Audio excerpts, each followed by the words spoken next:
whatever will help us to more deeply live the gospel needs to be embraced, and we need to go deep into it. And I want to just suggest two things that we can learn so deeply from Marxist insight. Yes, this is the insight of Karl Marx, who famously said towards the end of his life, I am not a Marxist. Because Karl Marx himself was critical of Marxists, those who would simplify what he had to say. I just want to mention, we've already talked about false consciousness. I want to emphasize structure.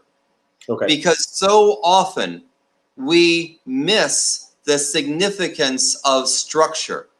We need to understand how things are structured and set up so that what we do is not simply something that is purely individualistic, but that recognizes our social connections, our relationship one with another.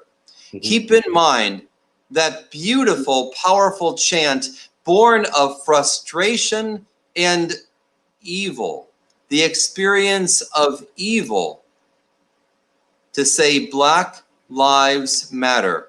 Think of where this comes from generations, centuries of lynching, of torture, of destruction of the Black body.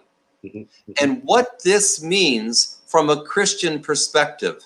If we don't lift up the tortured, abused, suffering Black body, how dare we call ourselves followers of the suffering, abused, tortured Christ?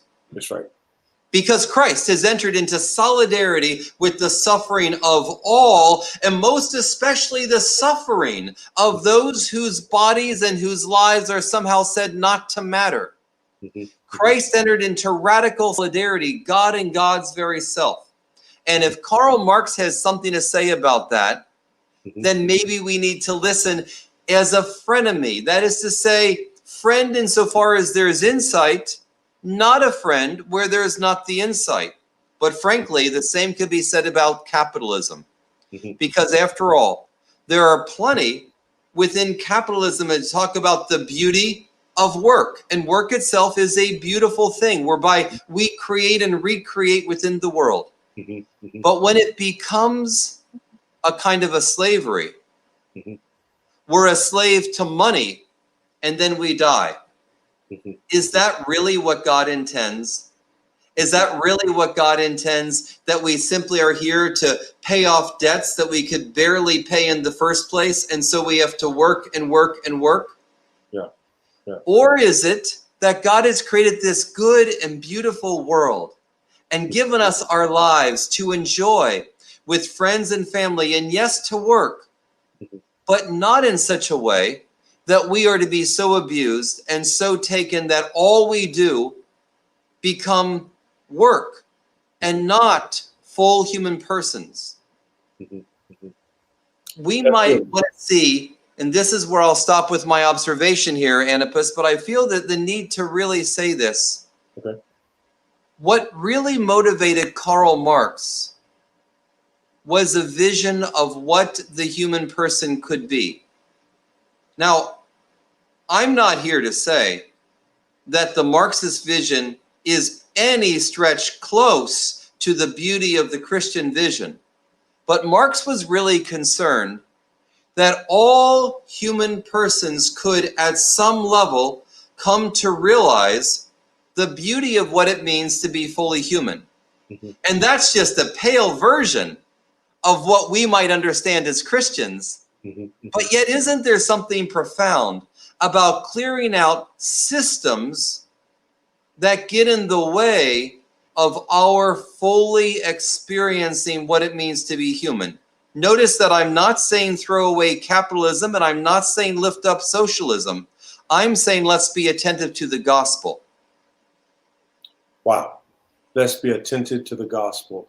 Can you talk a bit more about how you understand the gospel?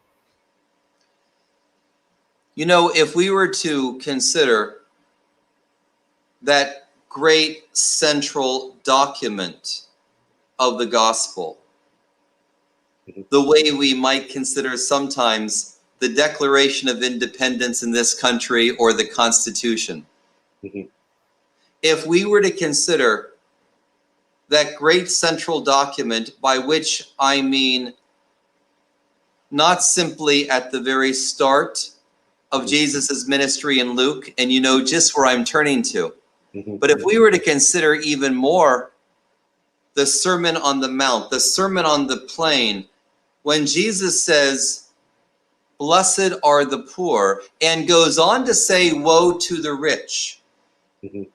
I'm a little bit confused with why it is that we have to get so hung up about being for capitalism or against socialism instead of simply for the gospel, when the very heart of the gospel has some very pointed words about the rich and some very strong words for those who are among the poor and the oppressed. And ultimately, the one who's saying those words is himself lynched, is himself treated in a way as if his life clearly does not matter. And yet, God has redeemed the world through Jesus Christ, not through those who would oppress and destroy the human person, but for those who would speak on behalf of the most oppressed and the most abused. Wow. That's powerful.